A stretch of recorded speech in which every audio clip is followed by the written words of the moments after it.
I'm Grow Daddy, aka Patrick, and welcome to Grow Daddy TV Studios, because you've made it. You've made it to the 7th season in the 9th episode, and I'll tell you what, we're getting fucking excited because we've hit 3 weeks of flower today, and we're moving into 4 weeks of flower.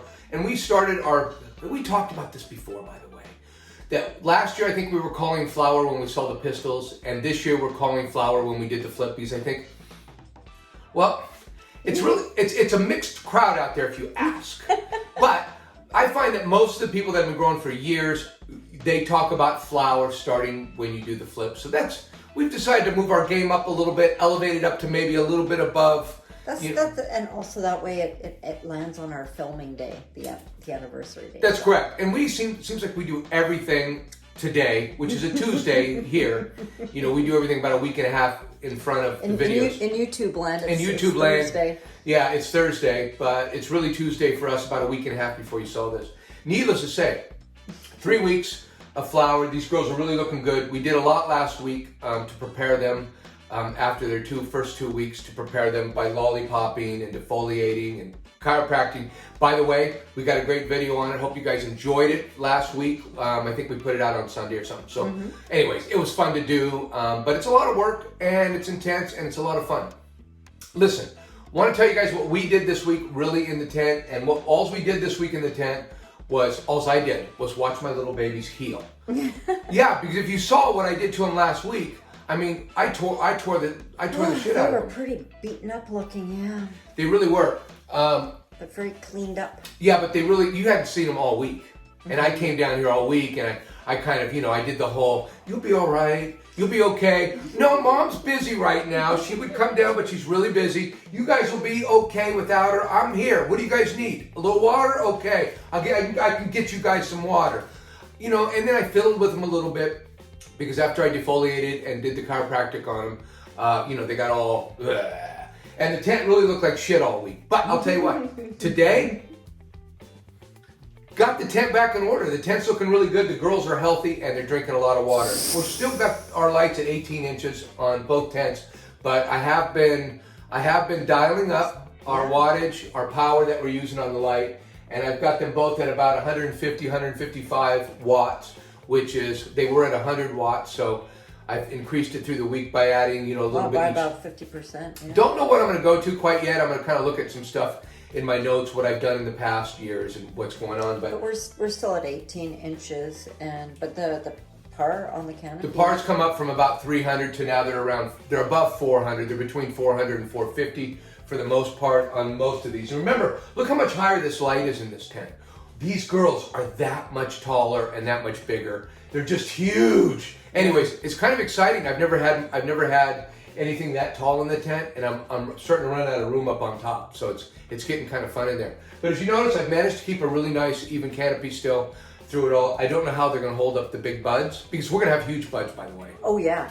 One thing I was going to say about the light is the DLI we haven't calculated, but it's going to be higher now because that's right. I think we were originally, when they were in veg, the DLI, when we were running 100, we were running the same par on them as we were in transition. So our DLI went down considerably when we turned it to 12.12 from 18.6. So we were down around 13.5 or something DLI. 13. I didn't calculate either, but I'm willing to bet we're probably up around 20. Yeah. Maybe 18, 17. We'll calculate it. Well, we should calculate it. I don't know why we didn't do the DLI. Put it on the sidebar. We'll put it on the sidebar and give you guys a DLI. But we're right around, just to let you guys know, we're running 12.12, of course, for flower. And we're running about 400 to 450 par on them right now. But I'm probably going to turn them up before the day's over with, and maybe turn them up tomorrow. It'll keep going up. Yeah, you can see they're not exactly... They're not praying. They're not praying, but at the same time, they look pretty happy. They're kind of flat. They're not just... Wait a sec. How can you tell if you're... How much... Listen. Every year I get better at doing this. No, you do. And I don't mean better at showing you. Okay, I mean I actually get better at looking at my girls and going, okay, you guys are okay. You guys need a little less light. You need a little more light. But nevertheless, the basic rule of thumb is, if your plants are doing this. If their leaves are curling down at the edges. Yeah. Well, not even at the edges. The whole thing's kind of going like this. You can get a little bit of lean tilt, but I'm talking about the whole thing just doing this. That means they've got too much light. Okay, you're giving them too much light. You got to take some light off them, either by raising your light or dialing your adjustment. Your dimmer. Down. Dimmer. Yeah. So What if they're getting just exactly enough? If they're getting exactly enough, it's kind of where they are today. Yeah. They're kind of like this, and they're a little bit like this, but they're getting more light. They're getting used to the more light. Instead of giving it to them all at once every day, I like to dial them up on a little bit. And if they want more light? If they want more light, they're going to be, like this. That means, hey, come on, give me more light. Flower, for God's sake, give me more light. They're praying. They're praying. So anyway, and I do, as you guys know, I love these grows. And I didn't think I'd ever learn Lakshmi's name. I look at it and I had a problem, but I'm really fucking hot. Yeah, Lakshmi, we have had many a talk down here, and I gotta tell you something. Isn't she pretty? She's beautiful, and she's so long-legged. These two are so long-legged in this tent. We're gonna get a really close look at all these girls. My watering in the tent this week. Yeah, the watering has just been... It's been a little sporadic, but what I'm not doing anymore is I'm not shocking my girls with drought. And that's what I've done in the past. With the dryback. When I do the dryback, I get really severe with the dryback because of the gnats. And I'm not doing that anymore.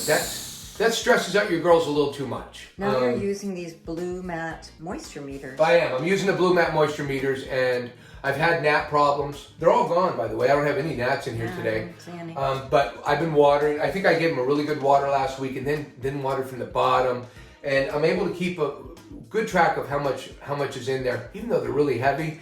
I've been able to dry out the tops and get rid of the gnats without my girls missing a beat. Yeah, and you can look at your moisture meters and go like, okay, you're not dying of thirst. Oh no, here. I can see exactly how much is in there down towards the bottom. So I know there's lots of water in there for the roots to grab some water. That's really smart too, because like the gnats, I think they only lay their eggs in the top couple inches. Right? I think up to 3 inches. Yeah. But I use my hand on top of the soil, and I make sure there's no points of entry, because a lot of times your bag or your pot, it'll separate the soil between the pot and the soil. Mm-hmm. It'll separate, and that's where the gnats will go down.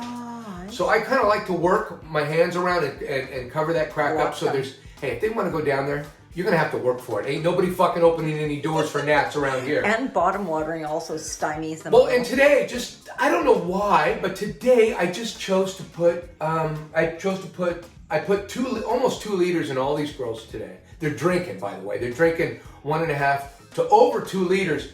And I'll tell you what, Freyja is drinking more than all the girls, I want to say put together, but no, not that much. But she is drinking quite a bit more. Like I gave her 2.5 liters today. And I think we did 2 liters here to Sedna, and over here I think these girls got about 1.8 or something, or 1.5. So to give you an idea, these girls are drinking quite a bit of water every day, which is awesome. This is what they were drinking when the lights were on for 18 hours. Mm-hmm. So they're back to drinking as much, if not more than they were before, in only a 12-hour period of time, which is kind of cool. In fact, Freyja's thick and thirsty. Yeah, so watering, awesome. I'm playing with it a little bit. I'm understanding. For the first time, I just feel like, they say there's red stems on these girls, right? On a lot of the girls, not all red, but there's some red stems on them, and I've heard different things. I've heard that sun can, the lights can cause that. I've had the lights relatively low and not really pressuring the girls at all. And I do see red stems, which makes me think it could be the other, and the other is overwatering.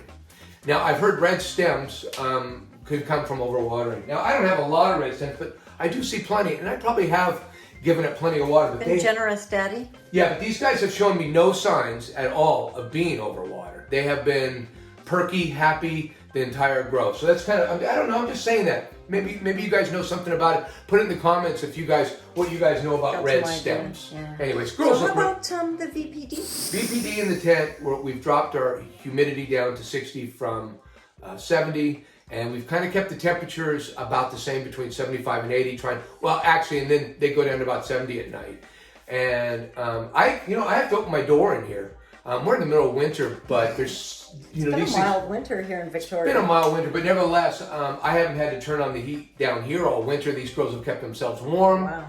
And I crack the door a little bit even at night, and these girls get down to about 70, and we managed to, with the door getting cracked, they managed. It's pretty cool. This is the coziest room in the house. Yeah, and VPD is help me out. it's just Go the, ahead. VPD. yeah, Why I'm drawing a blank. Okay. Why am I drawing a blank? What is VPD? We've got a chart on the left, and it's just basically like it's an intersection of the humidity and the temperature that helps your plants with photosynthesis. It's just kind of a sweet spot for them to photosynthesize. There it is right there. Check out that chart, you guys. Yeah, we put a link.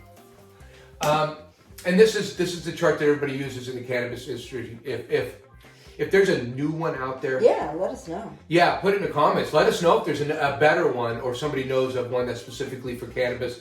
Now we're getting, now with it being legal here in Canada and much of the U.S., many states, there's a lot more research going on and new things coming out. And please, you guys, share. I mean, that's what I like to do, is I like to share and let you guys know what's going on if I know of anything new. Okay, we also want to do, we're also going to do a top dressing.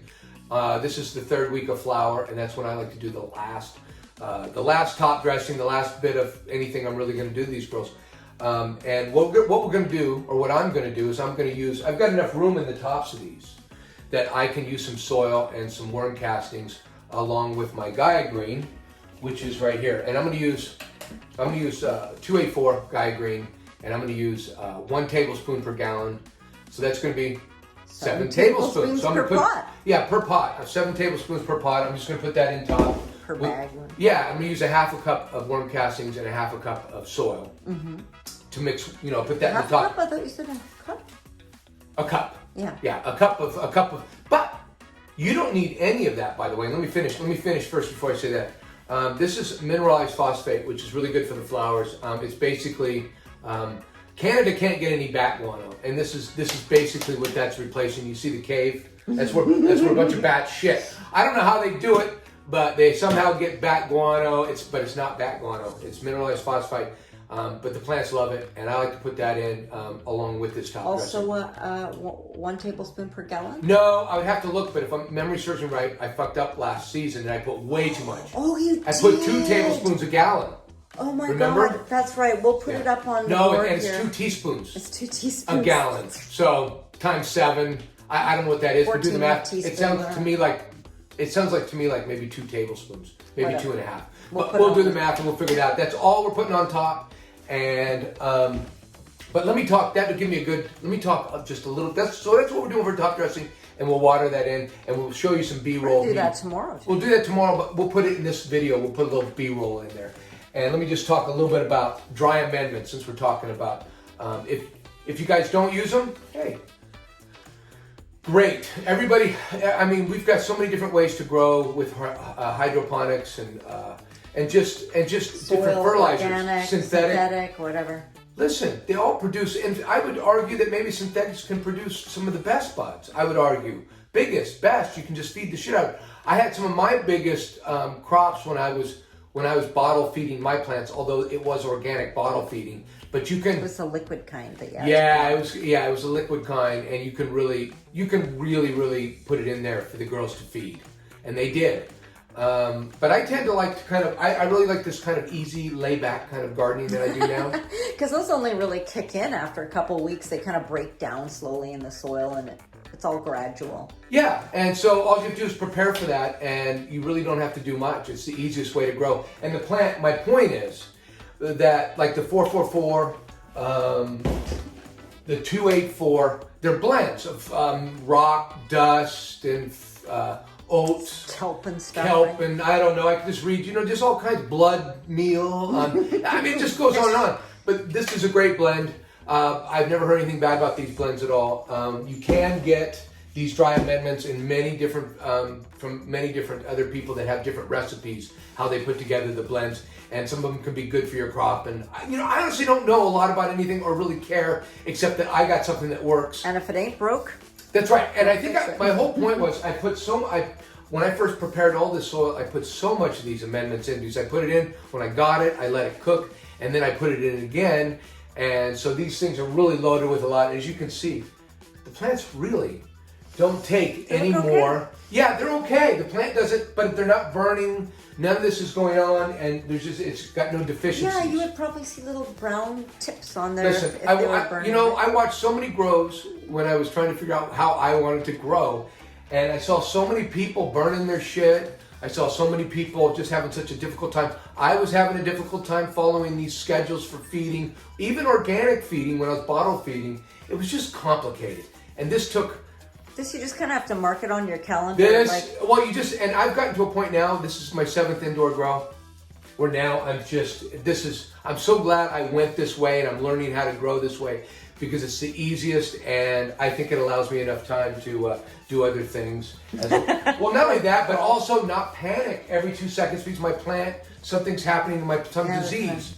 I mean, there's things you don't even need when you grow organically like this. I think I'm going off on a complete this is what going off on a complete tangent, but I'm trying to talk anybody that's maybe listening to this and for the first listening to this and trying to figure out if they want to grow or not. And I want to tell you guys that it can be easy, it can be fun. It doesn't have to be where you need 1,000 different things. I mean, in organic soil, it'll almost take care of most tap water. Yeah, you can live in an extreme area where you get really bad tap water, and that does happen. Arizona, there's lots of places where you'd want to test the EC and have a lower EC. If not, you've got to figure out an RO system or something. pH meter, and you got to. But I use my pH meter for one thing, and I only use it to. I try to get my water right. I don't need to, and I usually don't.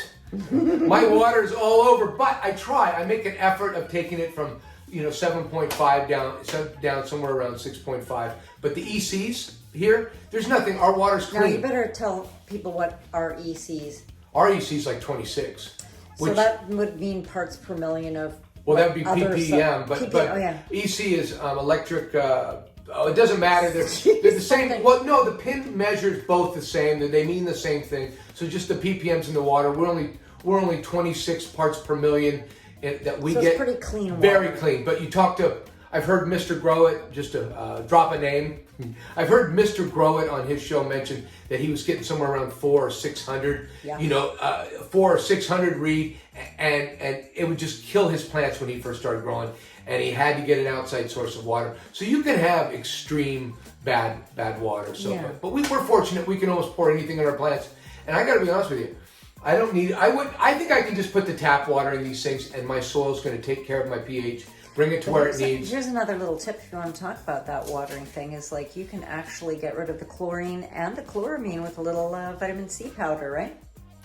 That's what I use. Yeah, we do have some chloramine in the water, which I just take these dumb extra steps because it's not that much trouble, right? It's not that much trouble, and they're my babies. And what the heck? They're just little. You know what I don't do? And I said I was going to last season, and I haven't done it. I said I was going to give them some tea. Yeah, I was going to make some teas and stuff for them, and put some stuff on top. And I mean, they look so good. They're okay. Well, you know what? I think this stuff might help and maybe boost. And I really shouldn't be such a lazy, daddy. I shouldn't be such a lazy grower because I think about it. But I'll tell you, here's what. Well, I got to be honest with you guys. Since you guys come and watch me, what makes me so lazy? I'll tell you what. Here in Canada, I haven't been able to find, the only place I've been able to find organic molasses, it was at the feed store that one time. Right. And I had to buy a whole gallon. I had to buy a whole gallon of it. Mm-hmm. And they, in California, they sell this stuff in the grocery stores. I mean, people bake with it. Black strap molasses. Yeah, but it's also unsulfured. So it's unsulfured. Anyways, I can't find it in any of the grocery stores here. So it makes it hard just to go out and just to put some molasses. Drive all the I way think if I had easy access to molasses, I would have it and I would use it very easily with some of my waterings. I'd water with it all the time. So do you think we're ready for some?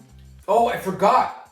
You guys, I got off on several tangents. I'm sure Mrs. Grodaddy's going to, she's going to make that a little shorter and get rid of a lot of that bullshit I was talking about. But hey, let's go check out weed porn, and we're going to start with Freyja because she's looking great, but they're all beautiful. And we'll get to talk about them as we go. I'm really excited. Come on! We made it to weed porn. First, let's start with the whole tent and give you guys kind of an idea of what we got going on top. And I guess on the bottom. These are the skunks. Yeah, and they're just doing really well. They still got a lot of air in them because they were just defoliated last week really well. So you can see through them a little bit, but there's still plenty. As you can see, there's still plenty of leaves on the top to catch all of that and grow. I mean, by next week, they're going to just be full again. I'm going to have to start defoliating but I'll do it a lot less, and I'll do it as they need it. Let's go take a look at Freyja, and we'll talk a little bit about Freyja. Freyja, you beautiful little creature, you. I'll tell you what, you look at how thick you are.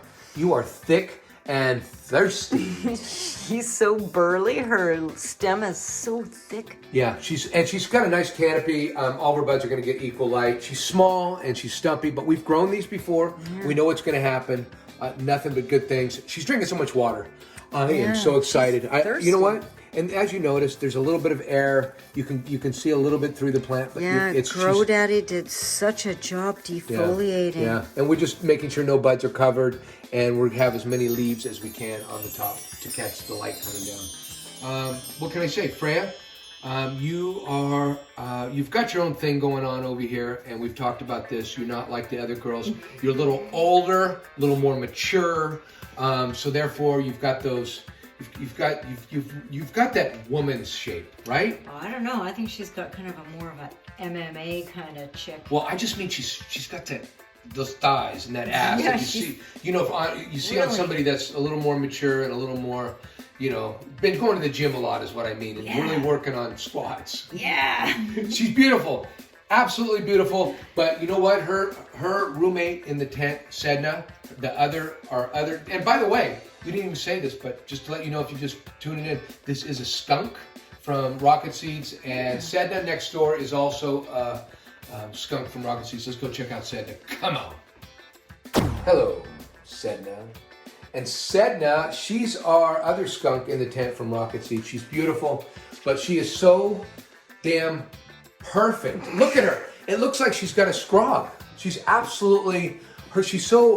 look how evenly spaced all the buds are. She absolutely looks perfect. Maybe one of my most perfect plants I've ever grown. Yeah. She's taking up a square in the tent, and she looks absolutely perfect. Sedna, you're the girl next door. Look at you. You're not an Amazon. What are you, about 5'6"? I mean, you got this little petite body, but yet you are just absolutely, every hair is in place. You're absolutely beautiful, Sedna. You're beautiful. And every morning we have such beautiful conversations together. I love you, Sedna. Hey, we're going to go check out your sisters over in the other tent. Sedna, love you. Come on. Welcome to tent 2. This is where we have Lakshmi, which is our Shiskaberry, and Diana over here, which is our wedding cake from Rocket Seeds, both of them. And I got to tell you something. They're both looking absolutely beautiful with this nice level canopy. They're looking really good. They both have really long legs. Let's take a closer look at Lakshmi though, right now. And she is very long-legged, and we've strengthened all of our branches with super cropping that we did. They'll be able to hold these buds. Let me just show you some of the bud structures that I've left on top. Can you kind of see that? So I've kind of left some buds to get together. You left a few. I left a few that we're going to get together, and then we've just got, they're all kind of, they're just beautiful. I mean, they're going to be really nice. And then there's some that I just got on the tips. Like I think here, I don't even know any. Man, they're all just starting to grow so fast. And there's a few that are kind of below the main canopy, but they're still getting all the light. Yeah, so these right in here. So but they're still getting light, and they're not that far down in the canopy where they're not going to come up and really enjoy the light with the rest of them. Lakshmi, you look beautiful. Wow. You are definitely model material with those long legs, and I can see you're going to get some big buds on you because those buds are maturing very quickly. Hello, Diana. Hey, gorgeous. Well, this is the wedding cake in our tent from Rocket Seeds. She's looking really beautiful. I did leave a lot of the top buds. I didn't go all the way to the top. See if you look, all the bud structures are kind of, I didn't take off every single node up to the top. Like I'm gonna see. You can see. Experiment. Yeah, you can see I did it on all of them. Conjoining or they look like they're going to come together, but at the same time, I should have taken everything but the top, and I'm regretting it. But oh man, my hands got all sticky, smelly with her. Oh, I didn't know Diana. Oh, she was just smell my fingers. Smell my fingers. Diana, you're beautiful, and you are also model material with those long legs. We did strengthen all those when we did the chiropractic, and they'll be able to hold up hopefully some really, really, really big buds. Anyways, I'll tell you what, all these girls are looking absolutely gorgeous in the tent, and what can I say besides the beautiful Diana? Hey guys, thank you for coming again for another week, another episode, and watching me make a fool of myself in the tent. The girls are looking beautiful. I hope that brings you guys back next week. I hope the videos are entertaining. And what can I say? Happy New Year. Love you guys. Come on!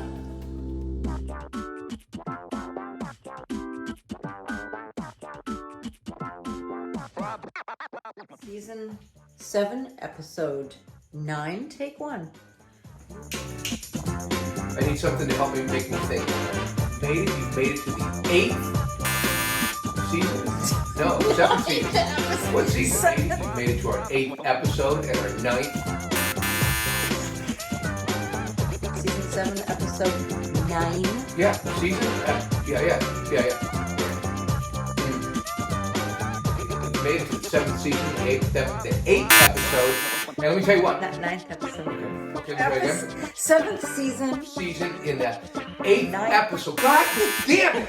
We made it to the 8th season, 7th season. Okay.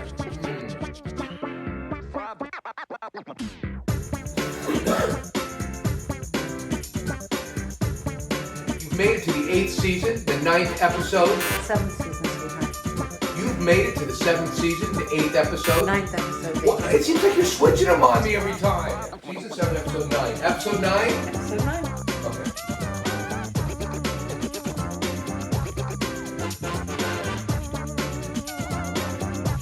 All right, and here we go.